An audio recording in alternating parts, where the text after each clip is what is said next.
Welcome to Conversations on the Coast, the Bay Area's premier author interview program.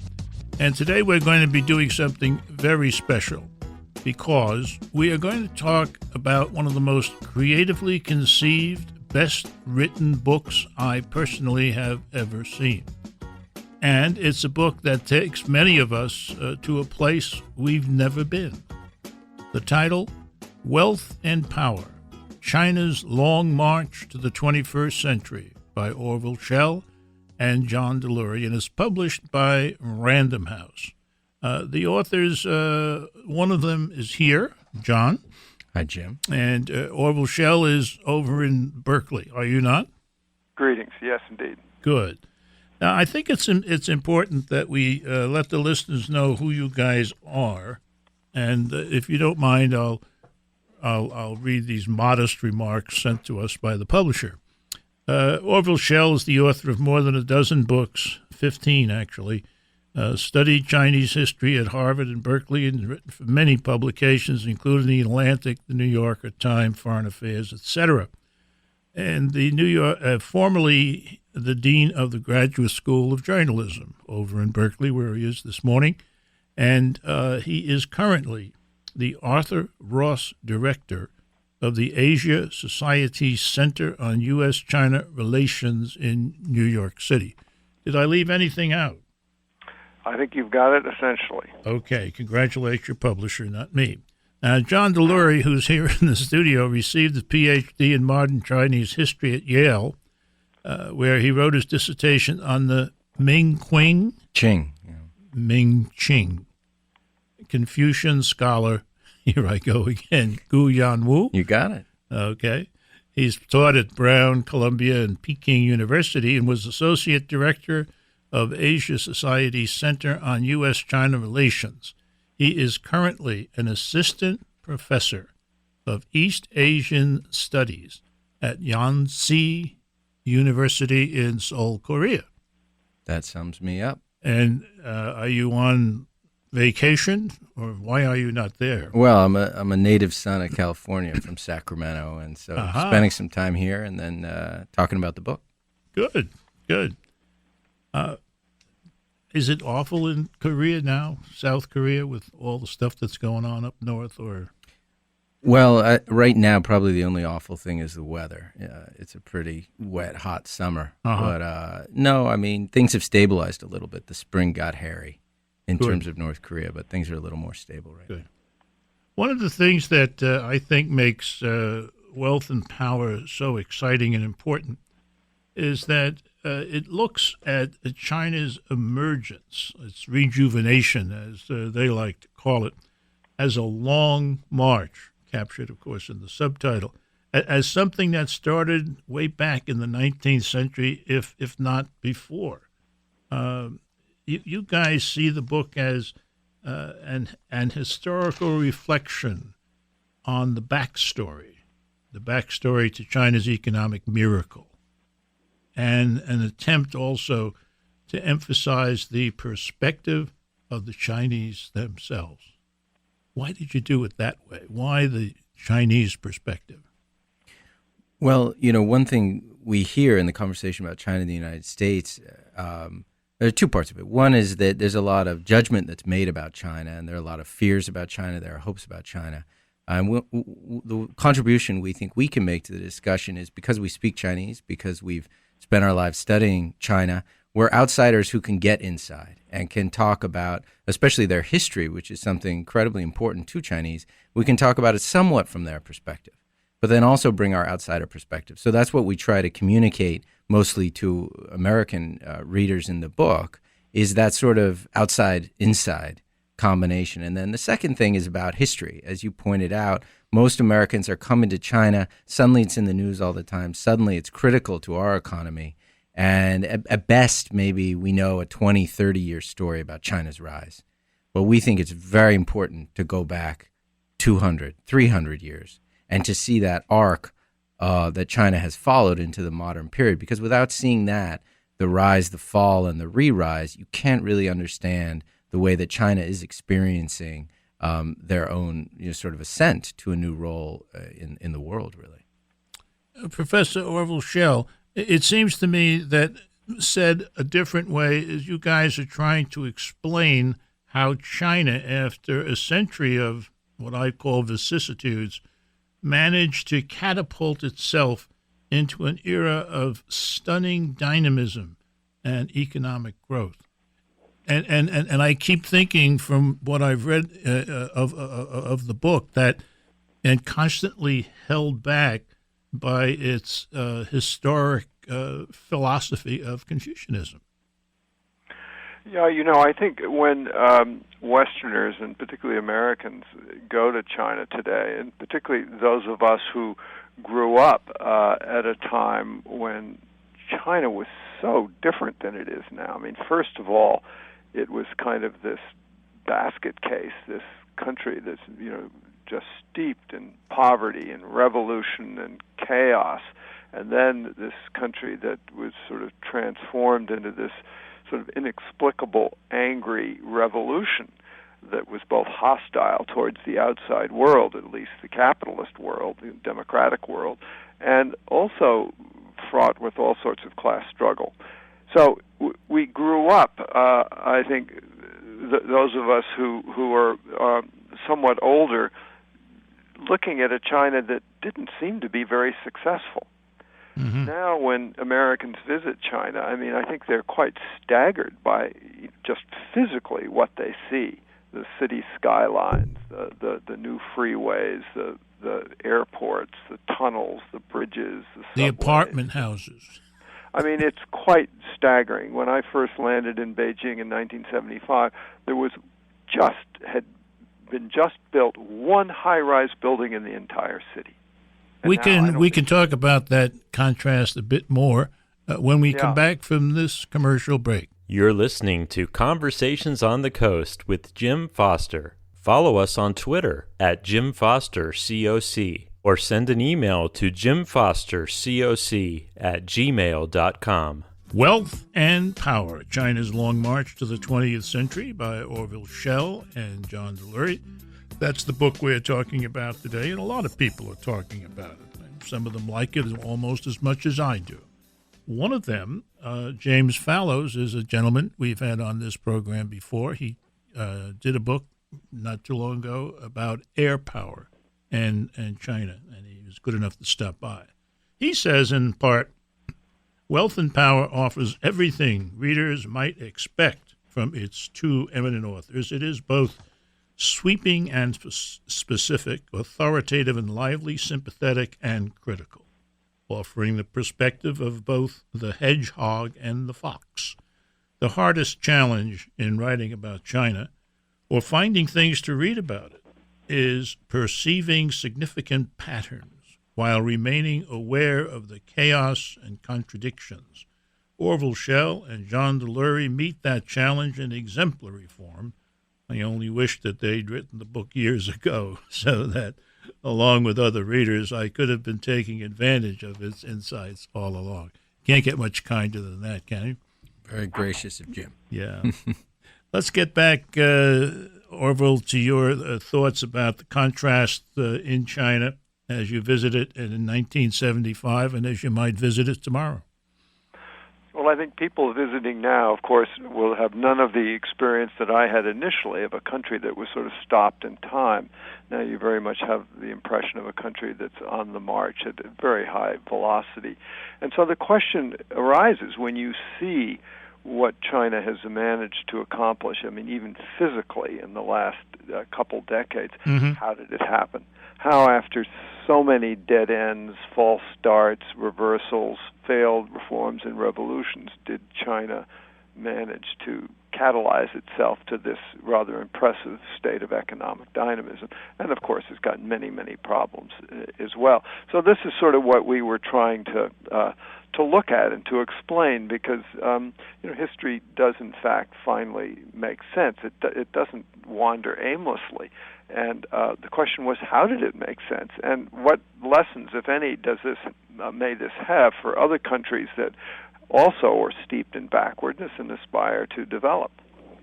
Well, some of those patterns, as I see them from my reading, patterns that seem to be significant and hold things together. What the Chinese have perceived for a long, long time as a necessary quest for wealth, power, and prestige. Something that perhaps it was because they always had it in years gone by when they were the power, one of the powers in the world, and they were able to sit there and call everybody else barbarians. That's one of the so they wealth, power, and prestige become important. Yeah, and that's a critical part of the story we tell, which is that you have to go back to the point, which is in Chinese terms not that long ago, right? This is a 2,000-3,000-year-old civilization. Yeah. So for them, a mere 200 years ago, they were the center of the world. They were the far and away the dominant military power of Asia. They could project their power up to the Himalayan mountains, down to Vietnam. When they wanted to teach the Vietnamese a lesson, they would send troops to Vietnam. And these are all things that were happening right up into the time of the American Revolution, right up until 1800.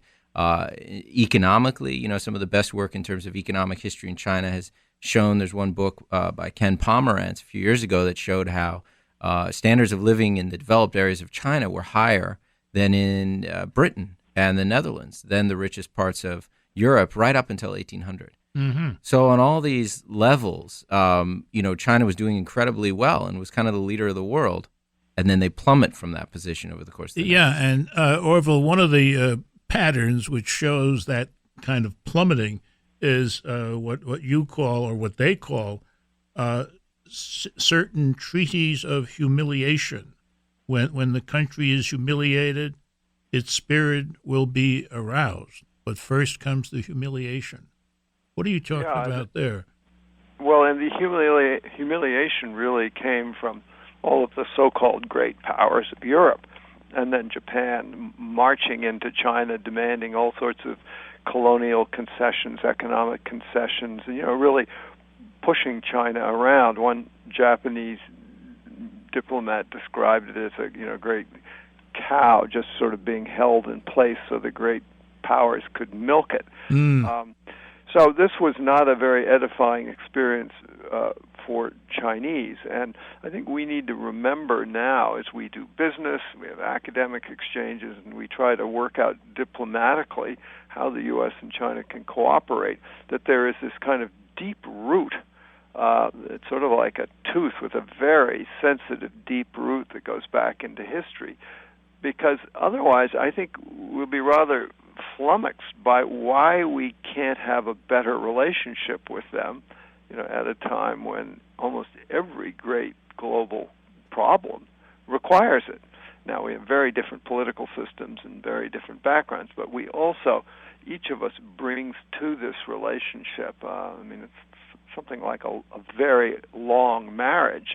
There's a lot of history, there's a lot of baggage, and much of the baggage centers around this kind of deeply humiliating experience that China went through, as John described it, from falling from great preeminence to a state of utter ignominy, and then trying to claw its way back to a state of greater equality and respect.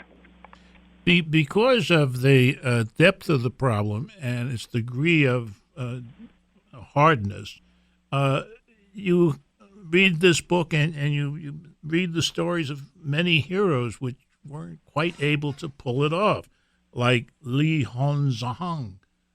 He's a great guy, John, no? Yeah, Li Hongzhang is a fascinating figure, and he's one of these people who was trying very hard in the late 19th century to really do all the right things. He was the top diplomat, and in particular, he saw a lot of what Japan was up to. Japan caught the 19th century wave of modernization quite quickly. Of course, that led to terrible consequences when they chose militant imperialism. But Li Hongzhang saw the things that Japan was doing right and tried to do those things in China, but they were never able to centralize that. They were never able to do it at the level that Japan did. And as a result, his dynasty, that Qing dynasty, fell perilously behind Japan and the rest of the world. Well, one of the mottos is humiliated, the spirit will be aroused. Another one, destruction before construction. We'll talk about those things when we return. You're listening to Conversations on the Coast with Jim Foster. Follow us on Twitter at Jim Foster COC or send an email to jimfostercoc@gmail.com. Orville, Schell, and John Delury are our guests today. They're talking about a very important, exciting, and wonderful to read book called Wealth and Power, China's Long March to the 21st Century, published by Random House. And a gentleman who writes well for the New Yorker, Evan Osnos, has this in part to say about the book. Orville, Schell, and John Delury have delivered a brilliantly original and essential book, The Roadmap to China's Quest for National Salvation. This is a story of ideas and the vibrant figures who shaped them, rebels, thinkers, and rivals, united by the quest for reinvention. It is required reading for anyone seeking to understand China's motives and the future of global competition. And, quite simply, a pleasure to read, vivid, literate, and brimming with insights. This deserves to become a classic. And classics keep on selling, so we like that. We hope Evan is right. Evan, from your mouth to God's ears. Now, I want to move immediately to today, and I think a good way to do it is to have John read the opening of the final chapter. John, would you do that? Happy to. This is the conclusion called Rejuvenation. If any of the makers of modern China, who agonized over their country's enfeebled state and dreamed of better times during the past century and a half, could have visited Beijing's Pangu Plaza today, they would hardly believe their eyes. Pangu's preening 39-story office tower, capped by a massive figurative dragon head in stone, stands high above the Fourth Ring Road, like a king on an oversized chessboard, looming over 3 luxury apartment buildings and a hotel. Each apartment building is crowned with 4 ultra-modern courtyard-style houses with roofs that open mechanically to the sky. And the lavish 7-star hotel at the end boasts inlaid Italian marble floors, personalized butler service, and a vast underground parking garage chock full of Aston Martinis, Ferraris, Rolls-Royces, and Bugattis.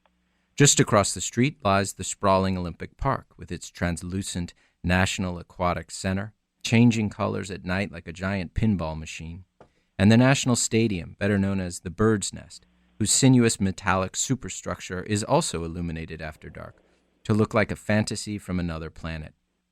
It was here that the Chinese government kicked off the 2008 Summer Olympic Games, with an opening ceremony as spectacular as any in history, the stuff of reveries such as neither Liang Qichao nor Lin Yutang could have ever dreamed.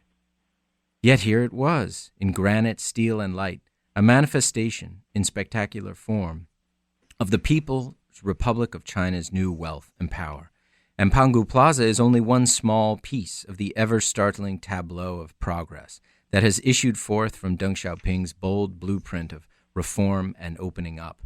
It was Deng, the grand progenitor of this new affluence, who struck the spark that lit this latter-day capitalist prairie fire by telling his people in the 1980s that it was all right for some people to get rich first, and even that to get rich is glorious.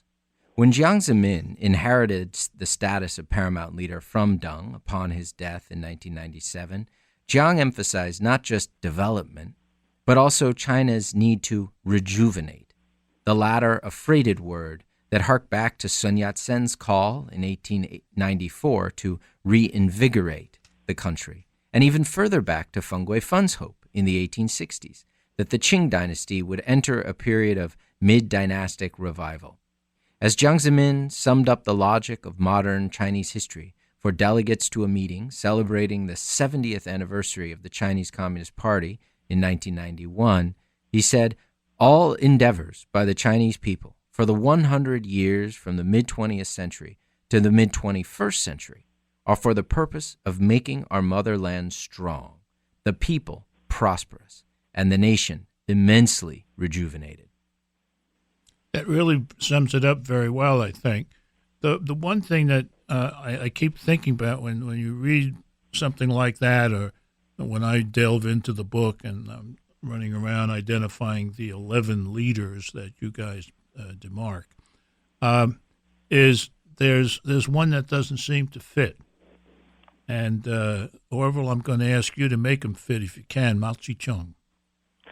Yeah, well, Mao Zedong was a very unusual person, at once extremely Chinese and traditional, with a deep and abiding kind of affection for Chinese traditional culture, and also a deep and abiding kind of antipathy for it. So on the one hand, he was steeped in it, breathed it, lived it. On the other hand, he struggled against it, attacked it savagely.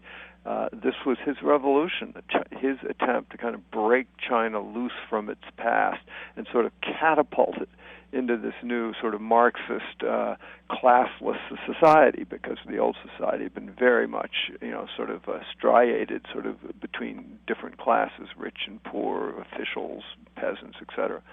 So Mao was an utter contradiction.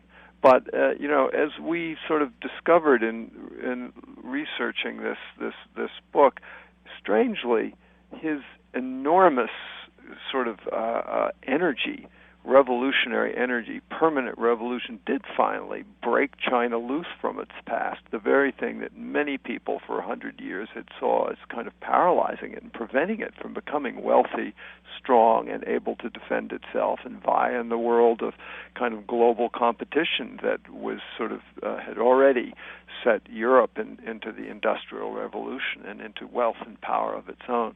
So Mao was a paradox. And, then Deng Xiaoping was his opposite in many ways.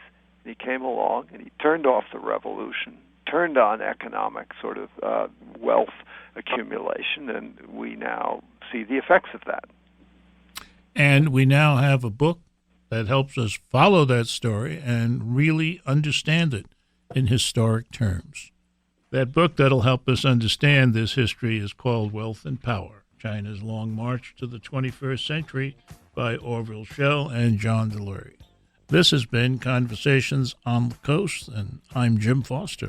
Follow us on Twitter at Jim Foster COC, or send an email to jimfostercoc@gmail.com.